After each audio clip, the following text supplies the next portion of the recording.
Welcome to another episode of Complete Developer Podcast, the podcast by coders for coders about all aspects of creating your best life as a developer. I'm Will, the accomplished developer and aspiring software architect. And I'm Beej, the journeyman developer sharing my journey in development. Early on in your development career, you probably saw a report at some point showing how much senior developers are paid.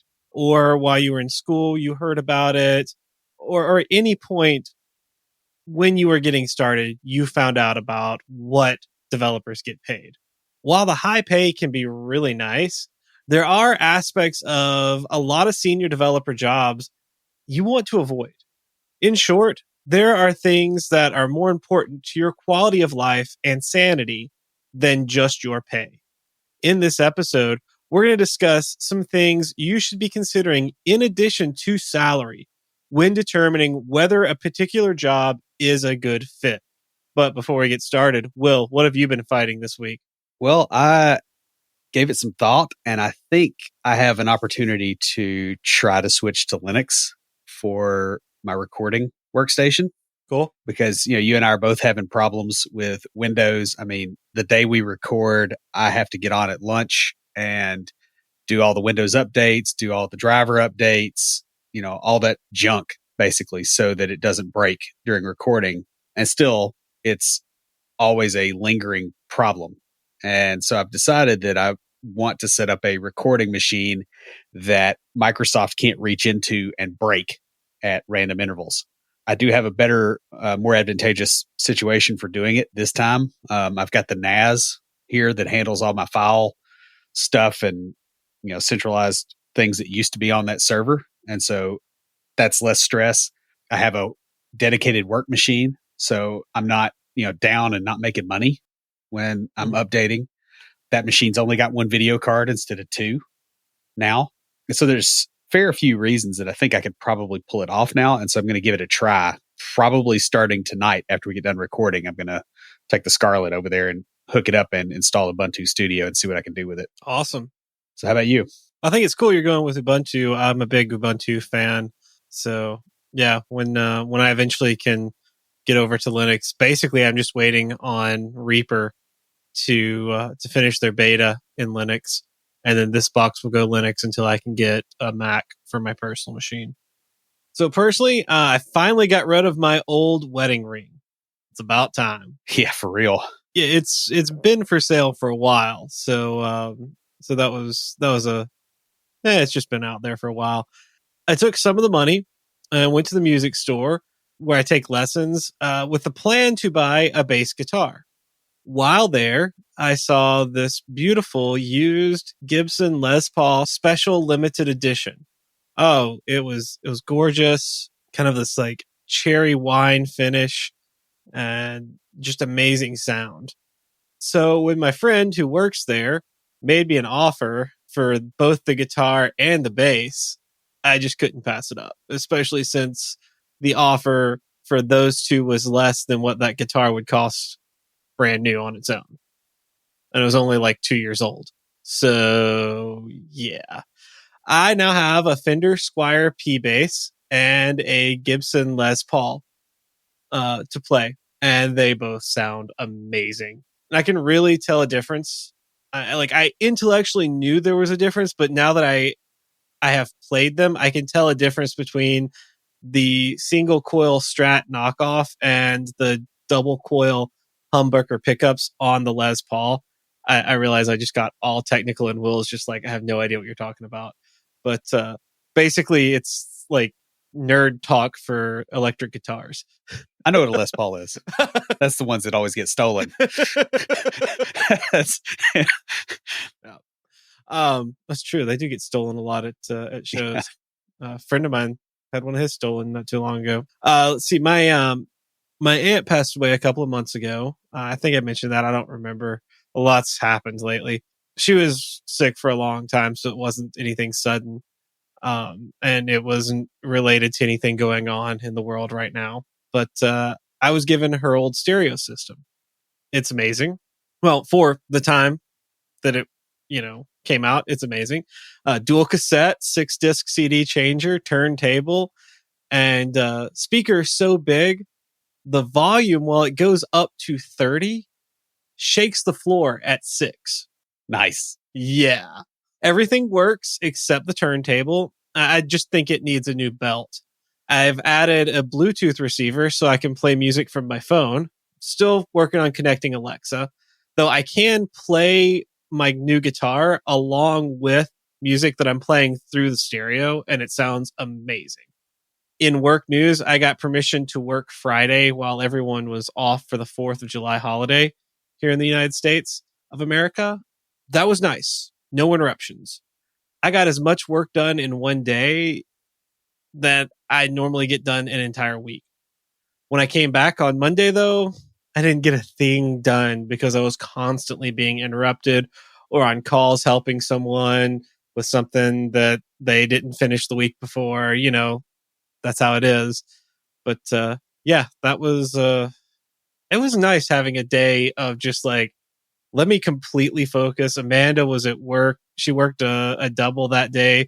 So like, I didn't have to worry about, oh, I feel bad for not spending time with her. She was at work. So yeah, it was nice. It was a nice day. I got a lot done too. Yeah.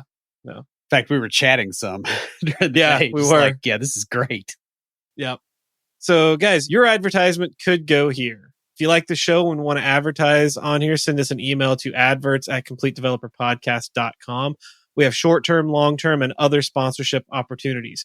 Reach out to us and let us help you reach the people you are serving.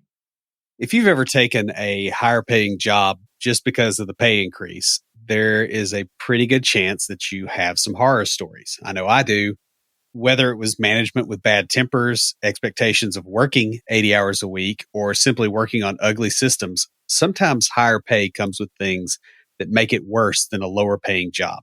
In this episode, we're going to discuss some things you should be considering when the tempting offer of a higher paying job is presented. In particular, we want to state these items in the forms of questions you should be asking during the hiring and interview process. However, we also realize that this is the real world and that you may already be trapped in a higher paying job with a bad work situation. So we're also going to discuss how to fix the problem if you are already there. While not all situations can be fixed, you probably don't want to walk away from a high paying job unless you really have to. Exactly. So the first thing that you need to ask, and this is probably the most important thing, is what is the expected workload in this job? Right. So if you're making $100,000 a year, and we're using this as a set point just so that the math is easy. So, I mean, I wrote this part. That's why, that's exactly why I did it. So I was unlikely to screw it up.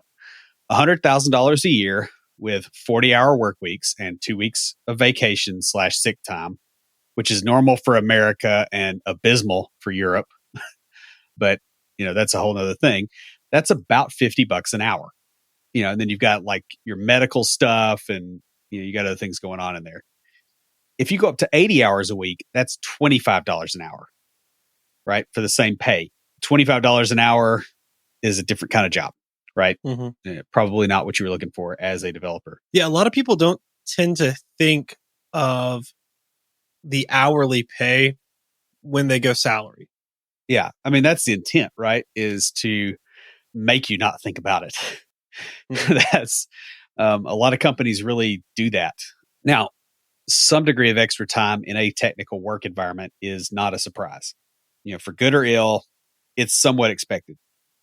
However, when it becomes pathological, the thing becomes a bad deal unless you're making so much money that, it covers the costs. Yeah. This overwork it'll burn you out and it will create expensive medical problems. Yeah, it can be a big issue. And like you said, a little bit of extra is normal. I mean, it's why we get paid more, why we get salaried is because, there's going to be times where you're going to put in, 50, 60-hour weeks. But that should not be the norm, especially beyond 60, because you get your productivity. Yeah, you're gonna reach a point where productivity goes down so low that you get less actual work done for more hours. Yeah, I had a position where, and it was a contract position where I was working more than 80 hours a week, which, just to give you a little bit of perspective, if you're doing 6 days a week, that's pretty substantial. Like, start dividing that up, right? So you're looking at what, 10, you're looking at probably 12 to 15 hours a day, because it's not going to be the same every day, right? You're probably going Mhm. to do a little bit less on Saturday. I started having symptoms of carpal tunnel. I had migraine headaches. My diet was crap. My sleep was crap. I was gaining weight. Um, it was bad. That position was hourly, so I totally made bank. But if I had it to do over again, I wouldn't do it. Yeah. It was miserable. I probably got less done in that 80-hour work week than I would have gotten done in a 40-hour work week. Mhm. Now, how long were you there? That was just like 4 or 5 months. And not all Yeah. of it was that death march, right? Like, they had a period before the go live where things were kind of normal. And then it was like, okay, now we're going live and we're fixing all the stuff that we didn't plan for when we lowballed the contract, and when they lied to the client about stuff being done. And so they just put it on the workers and, like, oh, everybody can work a crazy number of hours to fix it. And so that part with the 80+ hour work weeks was, I feel like it was like a month and a half, maybe.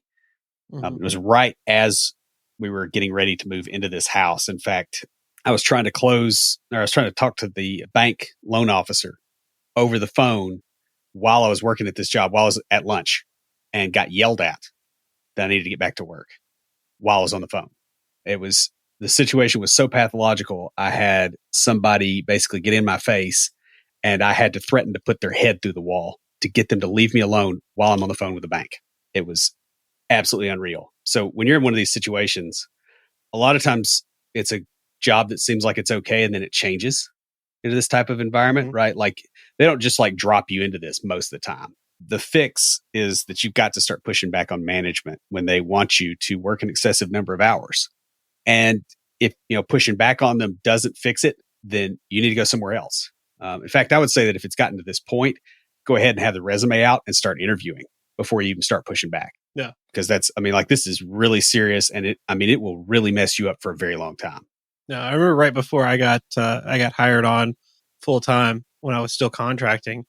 We had a BA come in over the holidays while we were on another project and completely change everything up.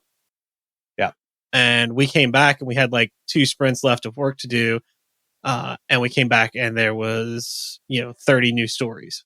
Yep. And we were like, management was like, well, why didn't you know about this? I'm like, yeah, we didn't. This when we went off for Christmas vacation, we didn't know about this. We came back and suddenly it was there because we had been on another project the month before. Because we were like, oh, we only have 2 sprints left. We're actually going to finish early, so they put us on another thing, and boom, and we were death marching like that for about a month. Yeah. But this goes back to there was an end in sight. It wasn't pathological. It was, we're doing this for a very set amount of time. Yeah. And I think the other thing with that too is it wasn't the consequence of management lying to the client. Mm-mm. And it wasn't a consequence of people thinking that developers are interchangeable, and if you burn one out, you can just get another one. No. Which is definitely what this contract position was. Yeah. That just the fact that our desks were not ergonomic at all, is like it was like almost a sharp corner on the top, and so it would like cut into your wrists. Mm-hmm. Sitting there. It was awful. So yeah, you pretty much have to be ready and willing to walk away from this, even if it pays more money, because what it's going to eventually do is it's going to cost you more money. You're going to get health problems that you can't correct anymore. Like, if you lose the ability to type as a developer, that's real bad. Yeah. So that's yeah. It's a crippling thing. So you can't play around with this. Speaking of crippling things, the second consideration is, what technology will I be using? While using ancient, crusty technology typically pays really well now, if that technology is going away, for example, Silverlight, Flash, then it could also be a dead end for your career. Because it's not like one of those like old languages that is, if it's not something that's like solid and old. Yeah, it's one thing if it's the top thing from another age. It's it's another thing when it's just old crap from this one. Yeah. So like if it was used in the guts of banking systems and places that don't like change, like Fortran, COBOL, some of the really, the stuff that's, been out there a long time, even including a lot of Delphi stuff. It's like it's not bad. Mm-hmm. And it does function for what it's doing. I would argue that you don't want to throw that out. Of course, Delphi has actually matured um, along with it. It's kind of gotten put in that bucket undeservedly, but that's just a little personal opinion of mine. The thing is, if you are using both the dead end technology and something newer, you're probably okay. Like if you're converting from the old one to the new one. But if you're just stuck on the old stuff, then you need to be really, really careful. If you aren't, this will make it really difficult for you to get your next job. I worked with a guy who got let go or told he was getting let go in a month, I think. And he was told 2 days before getting out for Christmas. And so he had to go home and sit through Christmas with his family and pretend like nothing was wrong. So he didn't ruin Christmas with his kids and then like try to find another job. And oh, by the way, he was, 10 years out of date on software he knew how to use. Mm-hmm. Like this will sneak up on you and it will nail you if you're not careful. It can also trap you at a job that becomes unpleasant. So if all of a sudden they say, hey, you're doing 80-hour work weeks, well, guess what? If you're doing, Visual Basic 4 apps right now and they try to stick you with an 80-hour work week, you may have a real hard time getting something else.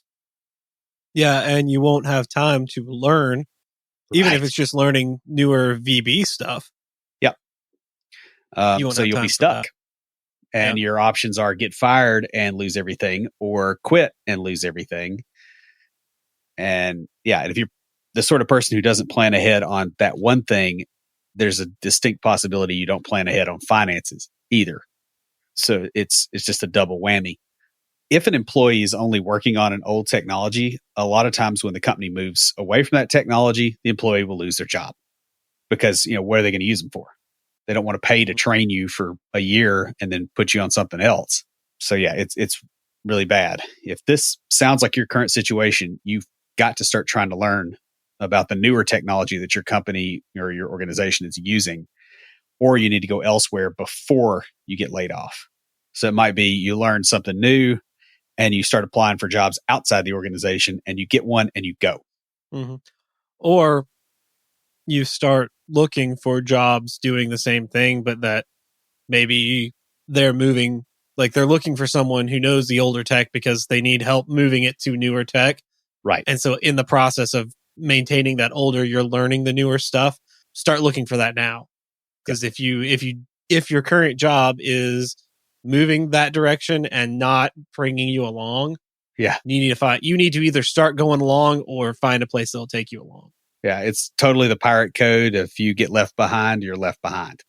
So, speaking of left behind, the next question you need to ask is, what kind of work environment can I expect? What did the other developers leave behind for me? Yeah. It should go without saying that not all work environments are pleasant. Some managers are abusive, straight up. Some of them are semi-abusive and have plausible deniability on the stuff that they do. Some coworkers are toxic, and it seems like it's a really what is described as toxic is very, very different to different people. It's unlikely that you can fix it when other people are the problem. Mm-hmm. Your work environment is also more than the people that are in it. You may be working with a great team in a building that makes you sick. Like if they've got a bad mold problem, I probably don't need to be in there. Mm-hmm. Um, The other thing to think about is like where your desk, your chair, and equipment are. They can, like you were talking earlier about the desk with the hard edges, or something a lot of people don't think about is noise pollution. yeah, Like if you're in a high traffic area, actually, when I first started, we were down in the basement, and they actually had white noise machines yeah, going because of because it kind of drowned out the noise pollution, so you didn't get like harsh sounds every now and then. You just had this constant, kind of white noise above you, which wasn't bad. It actually really helped when you put your headphones on to drown out people talking around you. The problem was when people would like meet in the hallway and stuff, they'd have to speak louder. Yep.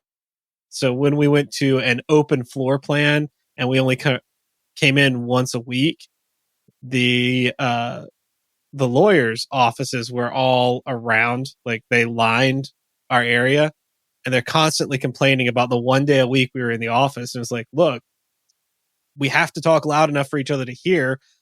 We're not like, it's one day a week. You can plan around it. Yeah. I mean, the thing is people have different expectations of what kind of collaboration is appropriate. Mm-hmm. And a lot of times what you'll find in some offices is they have a communication style across the board that does not work for you. Right. So I don't have a problem jumping on a call. I don't have a problem, provided that it's scheduled. I don't have a problem, talking face to face as long as, again, it's scheduled with respect to what I'm doing. But I've worked in places that had extremely interruptive styles, and then they couldn't understand why you couldn't get anything done. It's like you burned all my best work time with stupid conversations about stuff that didn't matter to the company, little nitpicky stuff that wasn't high priority. And then during my, like late afternoon when I'm not too focused, now you're wanting me to try to get work done and it's not happening. So it's very easy to get into that situation. It's also easy to get into a situation where you have, physical pain from, the equipment, from the desk, from, sunlight, whatever. The thing is with a toxic or, destructive work environment, you probably can't fix it. Probably just going to have to leave. Even pointing out that a culture is toxic is a bad idea. I've done this in the past and gotten chewed out for going, hey, can you get this person to quit interrupting me when I'm working on critical stuff because they can't send an email to the other guy in the office? They got to walk over and talk crazy loud. Yeah, I mean, it's sort of... It's a respect thing. It's a respect. I would say it sort of depends on who you say that to as well. Yeah. Like, I had a situation on this project I'm working on right now because it's really... I did not realize how high profile the project was. So I had a couple of weeks there where I got no work done because I kept getting pulled into meetings. And I did it to myself. I got asked to come into a meeting to explain something, and I cut an hour-long meeting into 15 minutes with a simple explanation. Yeah. They're like, oh, well, that makes sense. And the third party we were using, we're like, well, that's all we really needed. That's the whole reason for this meeting. And so then they were like, oh, BJ fixes everything. Let's bring him into all the meetings. Yeah. And I had to say something to my software development director. I'm like, hey, man, I can't get any work done because I'm getting called into all these meetings. And I'm not even trying to be rude. Like, the people who are inviting me into the meetings are really nice people. They're asking me to come in because they think I can help. But I'm like, they're sitting around talking about business policy and it has nothing to do with what I'm doing. Or, I got called into one meeting where they were talking about stuff that happens like 3 steps after it leaves the part that I'm building. And I'm like, this, yeah, why am I here? Tell me the output of this meeting and I'll give you like my opinion about it if you want, but I don't need to hear you guys arguing about what to call things. Yeah. Well, and the thing is those things are important for them, right? And that... Oh yeah. If I had said to the person who invited me why I didn't need to be there, that would have been the wrong person, because that would have like turned against me. Saying to my development director, whose job it is to make sure that I can do my job, hey, this is hindering me from doing my job. Like, and it also goes down to office politics too, because if you complain about the wrong person, you get a bad rep. Yeah. And, the thing is, sometimes too, an environment can really be toxic for you when it's not bad for somebody else. Mm-hmm. I've worked in companies that were extremely religious. Like, they had, like if they had a company meal, they had prayers and all that kind of stuff, right? That doesn't bother me. There's some people that just would not be comfortable there. Oh yeah. We have friends who are like that. Yeah. And, we've also got friends that work in places that I wouldn't be comfortable in because of the things going on in that workplace that, are, just stuff I wouldn't find pleasant. And that's okay. You just pick a place that works for you. And if this one isn't it, you move on. Mm-hmm. So speaking of moving on, let's talk about moving up. The next question that you need to ask is how much opportunity for advancement does this job offer? Yeah, a pay increase is always nice, but unless you're about to retire, it's not always enough. You also need to consider the future direction of your career.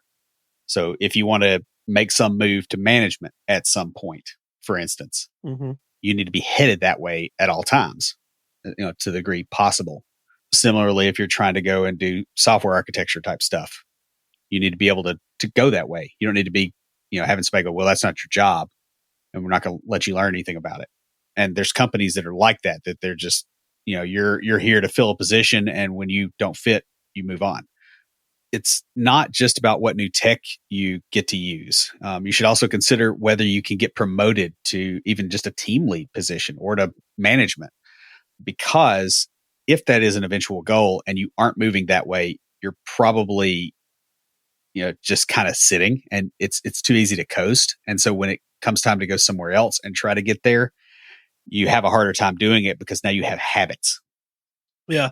Now I will tell you something. I remember when we were interviewing for a lead developer, before one of my coworkers, you know him, you've worked with him on some side projects, got promoted to lead.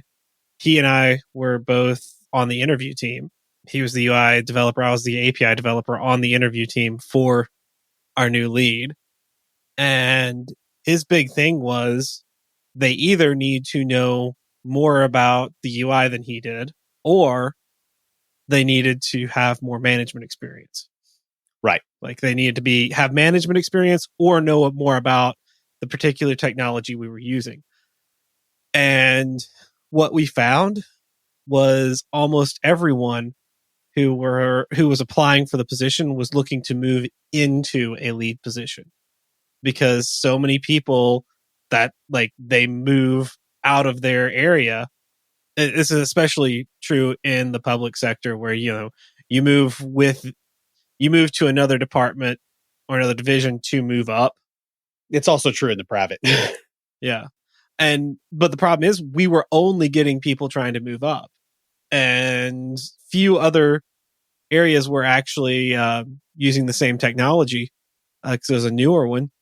And so we ended up promoting from within. That's how he got the job. But and he's done a phenomenal job. I've worked with him on several projects since then where he was in that role, and like he really stepped up to it. I gotta say that about him. But that said, you know, you got to look at it from the perspective of, all right, if I want to move into a lead role, if I want to move into management, if you can move up and get some learn about management there, it's going to be a lot easier to, even if it's not as big of a pay increase, because typically moving up within an organization is not as big as moving out. Right.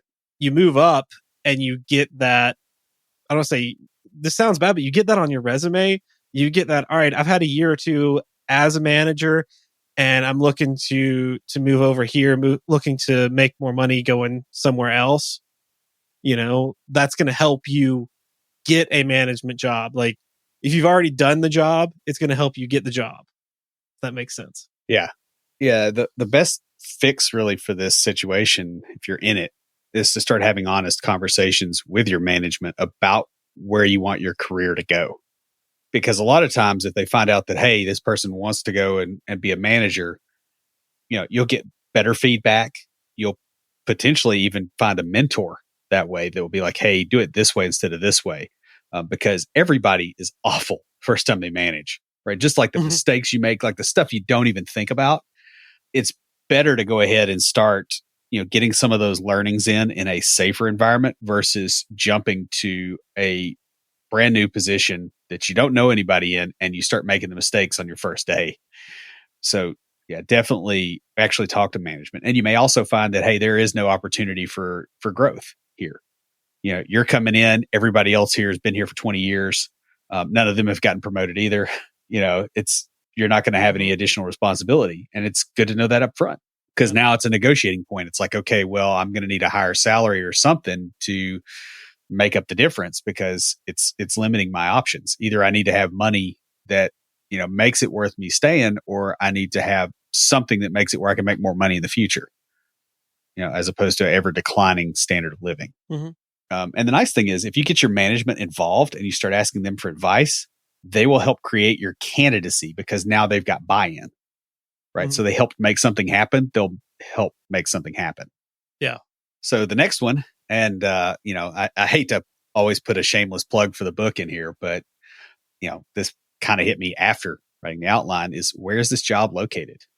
There are a lot of high paying jobs that either require a ton of travel. You're flying around all over the place pre COVID, obviously. We don't know what's going to happen after all this, or they're located a long ways away from where you live. For instance, I recently saw a job posting here in Nashville, again, pre COVID, that would have been about a 40K pay raise for me, Yeah. but it's over an hour away. Driving, like it would be across the city and out to one of the outlying towns on the far side of the city. Mhm. And so you're looking probably at an hour 20 to an hour 40 just to get there in the mornings, and the same to get home. That's not super pleasant, right? A long commute may not be worth the trouble when you start counting things like the value of your time, the additional costs, because, hey, now you can't eat a home cooked meal, or now your kids have to be in daycare for longer, or Mhm. there's a lot of other things that come into play, and you also have taxes eating into the additional money you make. So your pay went up by $20,000, but your expenses went up by 15. And oh, by the way, you have no free time now because you're in a Yeah. car all the time, unless you really like listening to podcasts, in which case we know a good one. So that was one of the factors when I decided to move out of Nashville, because I moved to Nashville because, one, I wanted to live in town, and the the job was, I was going in every single day, but when we went to remote work, I didn't have to be there. And that was one of the big factors when especially when I found this place out here, that where I'm living now. It was, hey, I only have to go in one day a week. I can handle the drive from way out here one day a week. Yeah, especially at the lower price point. Yeah. The other thing is, you may be stuck in a job like that for a while because of economic considerations, things like that. But you have to be very cautious with your health, your mental, your physical, and the health of your relationships. I mean, that's a key thing, because when you don't have that free time, especially if you're in a romantic relationship, Or you have kids. yeah, or you have kids. Because, like, how many Lifetime movies start out with the woman whose husband works like 70 hours a week, or he works like 50 hours a week, but he's always on the road, Yeah. right? And the romance isn't about her and him, Mm-hmm.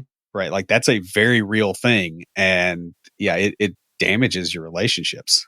I saw a meme the other day that was, I have a high paying job. I live in the city, and I work 50 hours a week. My girlfriend's going home for the holidays. I'm really, really concerned that I'm going to lose her to some guy with a dead end job who has a kid but a heart of gold. Right. Yeah. And it goes the other way too, right? Like, it's not just, Yeah, yeah, I know. but I just thought that meme was funny because that is like the typical Hallmark Christmas movie. I mean, if you've got like 10 actors and you just want them to like rotate through different movies, and it's the same actors and the same plot, but you just like shift them up, then you basically have the Hallmark Channel. I mean, you do, really. I think I know enough actors to do that. Yeah. Well, and it'd probably be better. The thing is, if you're already in this situation, one good thing to start trying to do is to advocate for remote work. I know a guy that wrote a book on this. That would actually be me. You can go get that on Amazon. Or you should be looking for a different position as soon as you're able to, right? Like, these crazy long commutes, like, unless you're, if you're in your 20s and you're like, okay, I'm going to make this crazy long commute into, San Francisco every morning and get paid a ridiculous amount of money at a startup job, and, build all this equity. And when I'm 30, I'm leaving town and I'm going somewhere that's maybe better for longer term plans, and I'm going to have this big nest egg. That's one thing. But if you're just like, oh yeah, I do this to pay the bills and I'm going to do it until I'm 65. No, you're not. It's going to drive you crazy. even if you're in your mid 30s and you're single without kids, that's something like living in a place doing something like that is possible. You can pull that off for a few years to build up enough money to go out and like move someplace easier to live when you get a little bit older. And I don't know, I mean, it's something I had thought about before I got my current job, which I absolutely love. So Yeah, I think the dichotomy is between it being part of the plan and it being a lack of a plan. that's true. That's really the key there. Speaking of plans, the next question you have to ask is, how is my pay structured? While Yes. the pay for a particular job may be higher, that can mean a lot of things. For instance, it could be that the pay is low for the industry, but there are performance bonuses that mean you get paid more. Yeah, it's also possible that you might be brought in with, things like stock options, other benefits. While these can be great if the company does well, they can be worthless if the company does poorly. Mm-hmm. And then especially look at statistics for how many businesses fail in the first 5 years. And you realize stock options probably are not a good way to bring somebody in unless they've already seen that the company's been around for a while and has been successful. Well, you may also see a situation where you're brought in at a lower kind of probationary rate with scheduled increases the longer you stay. Such a situation can work well if you can tolerate that lower initial pay. I have not seen this myself in anything. I've had that. I believe it. The lower initial pay was higher than I was getting at the previous job. No, I believe that too. But hey, I went with it. It was a great job too. One of the best ones I've ever had. But Well, what I've seen, of course, my experience is mostly around the public sector. What I've seen is you come in at a higher contractor rate, and then people tend to take a lower full-time rate because the benefits are insanely phenomenal, and you end up making more money where you from the actually have benefits. some, Yeah. you know, Yeah. I was kind of strict about it, and I was like, look, I got to make the same. I have bills. I have to make the same amount of money. And thankfully, I was making at a decent enough rate where they said yes. So, yeah. Whereas if you can go to another job that, pays more, but if your health plan is okay, what we want you to do is go lay in the creek for a while and see if you can get some leeches. And then that's not a good starting point. yeah. Yeah. So if you're in a situation where your pay structure is unusual or unhelpful, this is a good time to talk to management about that and start these negotiations. This is really dependent on your situation. It depends on, what the extra benefits were, like, do you have tenure? Is there some kind of, there's not a whole lot of software development jobs that have some kind of concept like tenure, Mm-hmm. but it is a thing in some places, but definitely start negotiating about that. This is, it's hard to offer advice on this one because it varies a lot and you really need a financial planner to really break that down for you. So another thing that may come up is, what is the ethical code of my supervisor's team or organization? Yeah. We're seeing this in tech right now. There's a lot of people walking out of companies or having, Mm-hmm. strikes, or, they're pushing back on management because they don't like, that the company's doing business with somebody they think is unethical, or they're doing something that people think is Mm-hmm. unethical or whatever. You can have a really good team that's pleasant to work with, and you could find their ethical code completely intolerable. For instance, somebody that is strongly anti-war may have a really hard time, doing stuff that works for the defense industry, right? Like Mm-hmm. if you've got strong convictions on that, that's going to be a problem. Another place this becomes an issue is where there's a lot of gossip and other just really unprofessional behavior in the environment, even if it's not directed at you. You may not be a victim yet of that behavior, but any day now it could show up. Right, that's something to look at and go, hey, this is an ethical thing. You're not keeping the employees in line and going, hey, we're not going to have this crap going on. Yeah.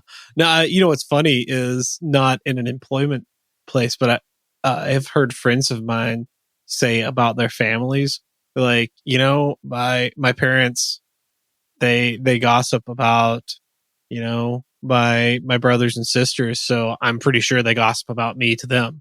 Oh yeah, anything somebody says to you about another person, it's a safe bet that they say the same thing about you to somebody else. or they'd be Mhm. willing to.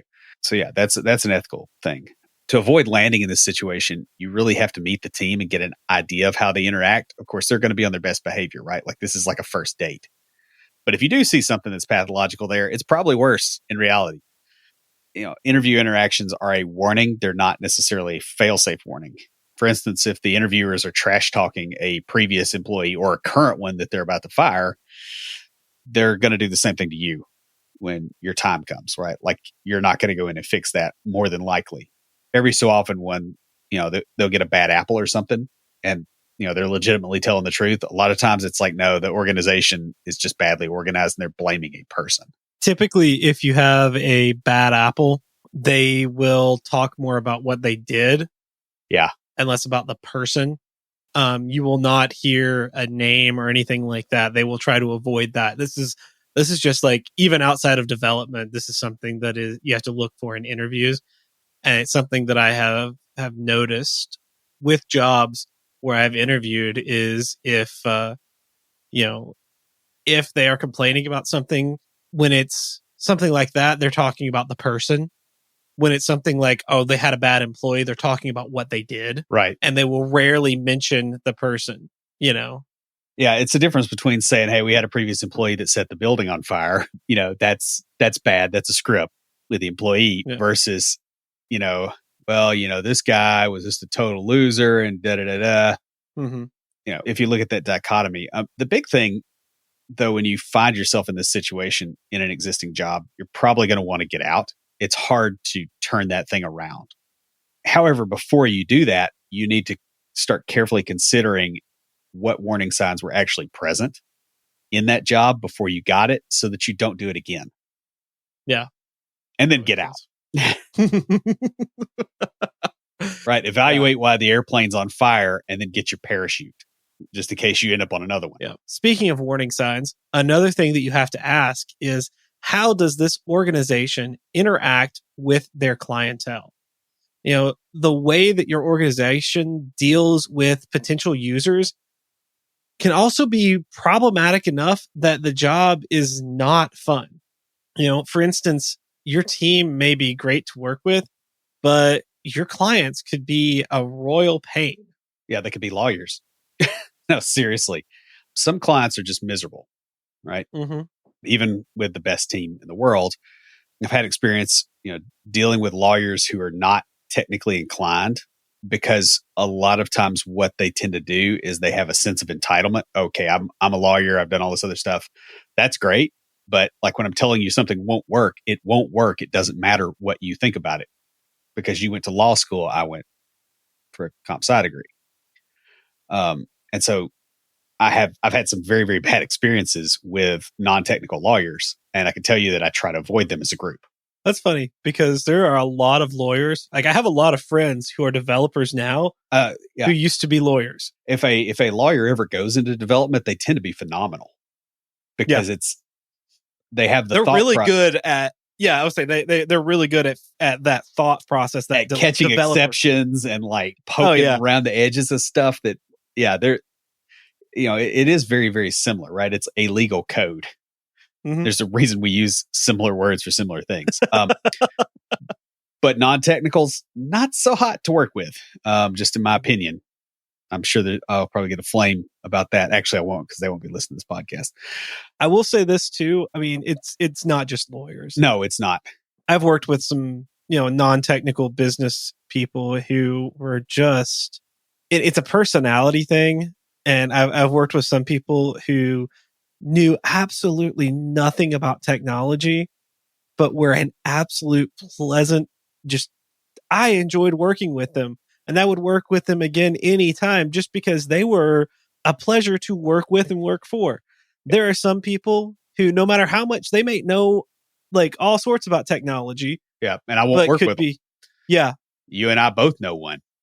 Yeah. Neither of us would work with as a client or as a employee or a employer. I guess we wouldn't be employees. This person doesn't have a whole lot of potential in that direction. What's funny is the puzzled look on your face trying to figure out which of the bad ones it is. That's always amusing. The thing is, if your organization is directly dealing with the public and technical people get pulled into meetings with the public, it can often be a source of massive stress unless that's a thing that you enjoy. Hmm. And especially if you don't have really good people skills, because dealing with the open public on technical stuff is pretty awful. Like you have to have a battle plan of how to deal with somebody who's a complete flaming moron and not tell them or act like you think that that's what they are. Yeah. And a lot of people really can't walk that line very well. Sometimes your clientele, or it's not even the clientele. Sometimes it's like upper level management. I have actually had a situation not long ago where I was working with a third party, and their project manager and our project manager were in a meeting. Like, hey, can we just get our developers together and just have the you know have BJ as a developer, and then our developers just sit down and talk about this. We could probably resolve this in, 15 to 20 minutes if we could just get them without anybody else in the room, or on the call these days, to just sit down and talk about it. And one of the upper management people was like, I want to be involved in that. And my development director said, no, the point is to get the developers together without anyone else there. He's like, after they have their meeting, like we can schedule one immediately after where they sit and talk to you and explain it to you. But they got to work it out between them without having to stop and answer questions. Yeah. Or without you misinterpreting stuff Yeah. that you heard. Yeah. I've been in a few situations like that. If you're in a situation where interaction with clients is unpleasant, you're probably better off leaving, but it's not necessarily leaving the job, right? It could be just, hey, shift to a position where you don't deal with clients directly. Yeah. Um, Or if you can talk to your manager. Now, I have done this where I've said, hey, look, I know we're trying to go for this agile thing where the developers are interacting with them, but can we limit that? Because yeah, it's not agile anymore. yeah, like it is a major stressor when I have to deal with this person. Can we limit those interactions? I will deal with them, but it causes me to be less productive the rest of the day. So maybe if we could put that towards the end of the day when I am, in a better mood, because I work better at the end of the day. I'm like, can we put that towards the end of the day, and then I can just go home and relax after that instead of trying to work after that stressful situation, and so changing that situation up a little bit for me made it tolerable to get through that project. I will say that talking to your manager about it's a good idea, but the source of the money has more power. Yeah. And so if that's a big client and they treat you like crap and that's more than 50% of your company's business, odds are good you're probably not going to be able to do a lot because you don't have leverage. That's true. That's true. Been there, done that. Mhm. So speaking of the source of the money, the next question you have to ask is, what does the benefits package look like? Yeah, and we kind of touched on this a little bit earlier, but I wanted to hit this a, a little bit harder, especially for the Americans here. Your base pay is one thing, but your benefits package makes a huge difference, right? Like if you're working for a governmental agency, you probably have better, benefits than the private sector does, as things are now. It wasn't always that way, and it probably, it'll shift again.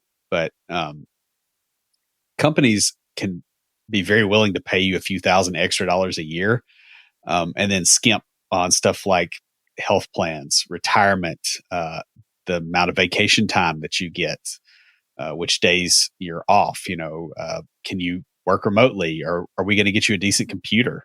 So let me just stop you right there and say something. And this isn't related to work exactly. My family took up all of my vacation time. Like normally I have excess, and it just rolls over into the next year for me. They took it all up last year to the point where I miscalculated and I had to take a few hours of unpaid leave. Yeah. Because of the Christmas holiday, because I miscalculated a half day. And yeah.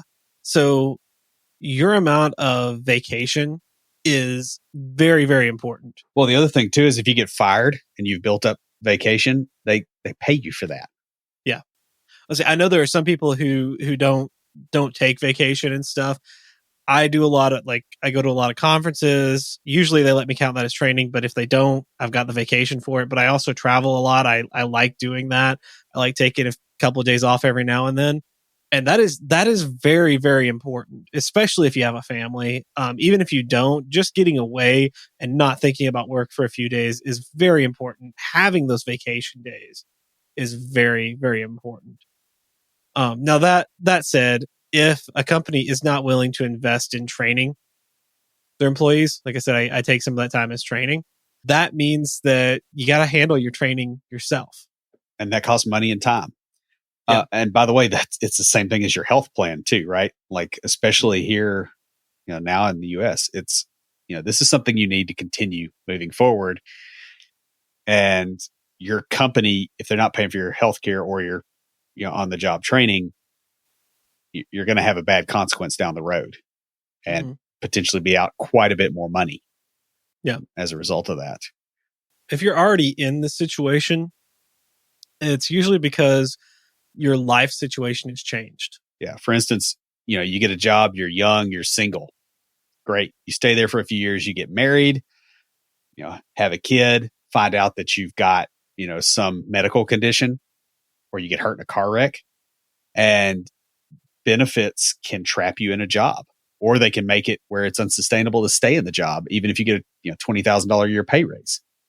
I don't want to get political here, but that concept of pre-existing condition is a big pain. Trust me, from someone who was in school and had insurance that didn't cover stuff, had a time without insurance, and had a chronic hasn't really bothered me lately, but has a chronic condition. Yeah. That whole clause is a major pain. I ended up paying a lot of money because my symptoms started the day before my insurance coverage started. Yep. And, it's really something that shouldn't be tied to an employer, honestly, because it's like people want their employer to cover their health expenses, but it's like, holy crap, look what a lever you're giving them.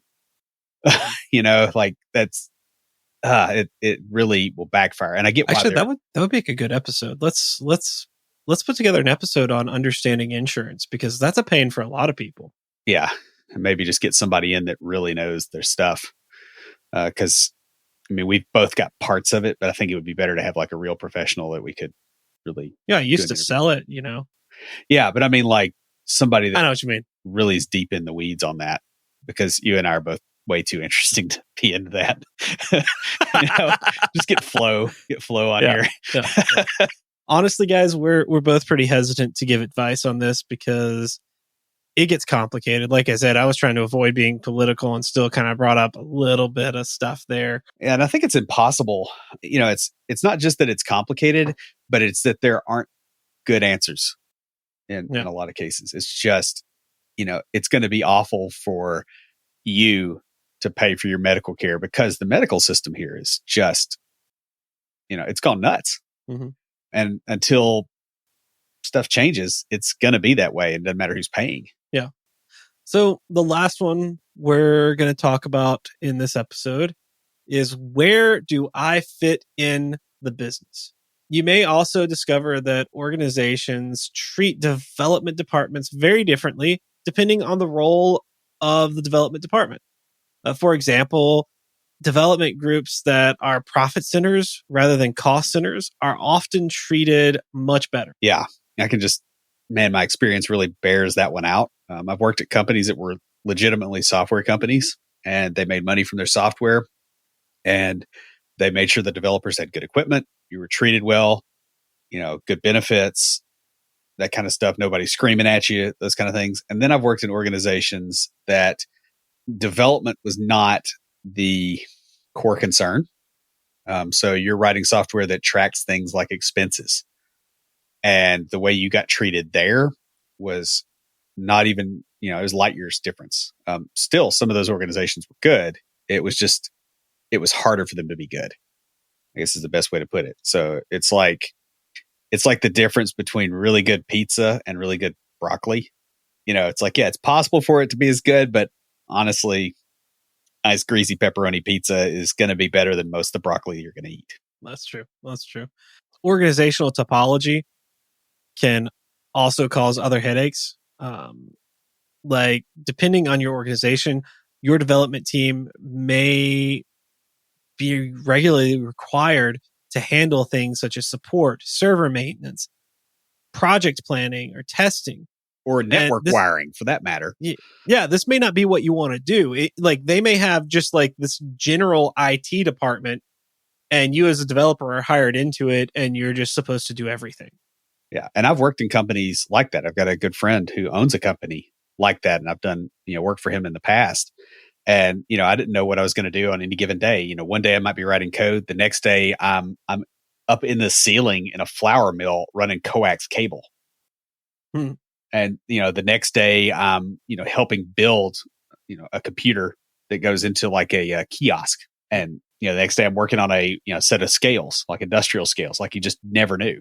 And there's some people that really, really like that. If you want to get super specialized in programming, that's not necessarily always the best. Although I did learn a whole lot in that job has stuck with me. Yeah. I get that experience on the tech team at church. Yeah. I've done all sorts of things, but they've also taught me audio engineering, like videography. I've learned all sorts of really cool stuff that's actually benefited the podcast. Yeah, it's the thing about it is it getting you somewhere you want to go, or is it getting you away from somewhere you want to go? That's very key. That is very key. That's a good point. Now, the other thing too is in a startup, you're going to end up doing a lot of different things. Simply just the size of the business. And it goes back to what Will was saying. Is it getting you where you want to go, or is it preventing you from where you want to go? Because one is really nice and refreshing. The other is very frustrating and nerve-wracking. Yep. And, both you and your organization are also going to change over time. And you may find that you no longer fit well in your current role. So you may have said, hey, I'll be the jack of all trades and, learn all these different things. And then one day you're like, man, I really want to do programming. I don't want to be crawling through, the ceiling of a place with spiders that's, 115 degrees up there, dragging a cable and hoping that, something doesn't fall and drop me onto the production floor. That's the thing that you kind of get over wanting to do at a certain point. The other thing is you may get tired of programming. You may want to do something else, and it's okay that it changes. It's just you've got to figure out where you want to fit and whether the place that you're in fits that. And if not, you got to make some move to go the correct direction. Higher paying jobs can do wonders for your finances. However, they have the potential to make life miserable for a variety of reasons. Being able to filter these jobs out when searching for a job or when your job situation changes is critical to your long-term success as a professional. Bad jobs, no matter how much they pay, can burn you out, cause health problems, or even destroy future opportunities for you. That pretty much wraps us up. What do you have for us this week for Tricks of the Trade? So guys, just like more pay doesn't mean a better job, being intelligent doesn't make you a better developer per se. I work with some very intelligent people, some of whom are great developers, some of whom are not. You may know all the ins and outs of the language and the framework in which you're working, but still be a terrible software developer. It takes more than just knowledge of coding to be a good developer. You have to know what it takes to give the customer what they want, how to understand what they want and translate that into code and when it doesn't need to be code, and how to make that happen in a way that other developers can come along and understand your code. Or, for example, if you're adding to an existing code base, which a lot of people do, you have to do that in a way that makes sense with the existing code. Just the other day, I was looking at a code base, and I know the developer who originally wrote it, and I know the developer who made additions to it. And I can tell you exactly where those changes were. Yep. Partly because the developer who made additions doesn't understand ORMs because she's never used them before. So rather than going, hey, I don't understand this, let me learn about it so that I make this code consistent throughout, she just wrote her own data access layer in there. And so now half the code uses an ORM, half of it uses a data access layer. And none of it works well probably anymore. Yeah. Wow. So it's very confusing to look at. Yeah, I mean, on the subject of the intelligence thing, there are a lot of people that'll be like, "Oh, let me do this matrix transformation to fix this problem," and they'll come up with some scientific technical thing. And it's like, what if I just hit it with a wrench? Yeah, that fix it? Okay, we're done. And really smart people have a really hard time understanding that sometimes you just need a solution, and it doesn't have to be perfect. It can be 90% and 99% less effort, and that's what people are going to do, and that's okay. And the key thing that I was getting at with that last bit was it made it much more difficult for me coming in looking at the code base to read that. So guys, even if it isn't the best or the most optimal way of doing something, try to stick with the way it is and don't always think that intelligence means being better at something. That's pretty much all I've got. Stand by for Titanfall. If you have a question or comment, please email us at neckbeards@CompleteDeveloperPodcast.com. Our theme music is an excerpt from Stand By for Titanfall by Pure Bells, available on SoundCloud and licensed through Creative Commons. The intro music for IoTs is Hillbilly Hip Hop by Jason Belcher. For references, show notes, and to sign up for weekly emails with extra tips and insights, be sure to check out the website at CompleteDeveloperPodcast.com. You can also follow us on Twitter at CompleteDevPod and like our page on Facebook to keep up with news about the show. Catch us each week as we broadcast live, talking about what's going on in the tech world and answering listener questions. Learn more about all of our shows and groups by going to CompleteDeveloperNetwork.com, where you'll find links to Junior Developer Toolbox, Developer Launchpad, and our other communities. Thanks for listening. See you next time.